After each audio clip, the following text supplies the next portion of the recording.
In my family, it's customary for all the men to serve in the military. You didn't have to serve in any particular branch of the military, you just had to give service. My father would often say, before you exploit this country, son, you're going to serve her in some form or fashion. I didn't have any idea what that meant when I was a kid. Obviously, being a grown man, having served my country, I understand what that means. So when I was about 14 years old, my brother came running down. That's how I wound up in the SEAL team. My brother came running down there. He's like, man, I don't know what we're going to do for a living. We're going to be Navy SEALs. And I didn't have any idea what that was. And for those of you who know, SEAL actually stands for Sea, Air, and Land Specialists. Okay, we're the Special Forces Division of the Navy. The Marines have MARSOF, Air Force has PJs and comptrollers, Army has Green Berets and Rangers, and the Navy has the Navy SEALs. All right? He's like, yeah, it's going to be great, man. We can jump out of airplanes, shoot guns, scuba dive, blow stuff up, and there's probably a 70% chance we're going to die. And I was like, sign me up.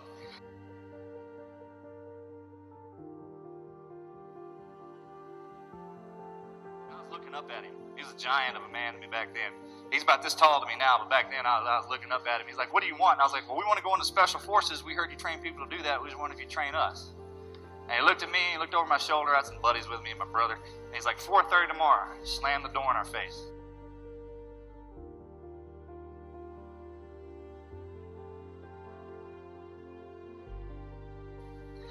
He said, when a man goes to war, his brain turns to water and runs out of his ears, and all he has to go on is instinct and the guy to the right and to the left of him.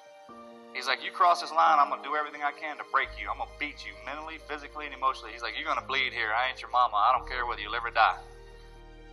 Stupidly, we crossed the line. He's like, all right, everybody on your faces, give me 300 push-ups for being late. And that's not a lot of push-ups, but if you got some guys who aren't in shape, you're going to be paying the man. And this was my first life lesson with Billy. This is the first thing he ever taught me, and it stands true to this very day.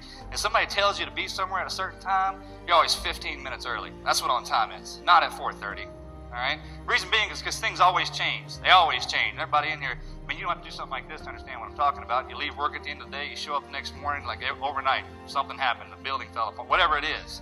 And if you're that person that always comes in the door at 4:30, then you're actually the weakest link in the chain. In our community, you're a cancer. You're going to wind up getting somebody killed. If I don't show up to the brief on time or whatever it is, and I didn't get the new word, say we go out and we assault the target, and I break left instead of right, and my buddy gets his head blown off his neck, well, then that's on me. Because when people die, it just doesn't stop right there. It's a ripple effect, because they got family members who love them, mothers and brothers and fathers and sisters and all that. And if I'm any kind of man, I'm going to come back and say, look, your son died because he couldn't be on time. I don't know what I was doing, but obviously it was more important in your son's life. I think I was watching TV or reading a magazine or something. I don't even remember. But he's dead, and I can't bring him back. There's absolutely no reason why you should ever be late to anything unless you are dead. If you're dead, somebody will check in for you. You can guarantee that.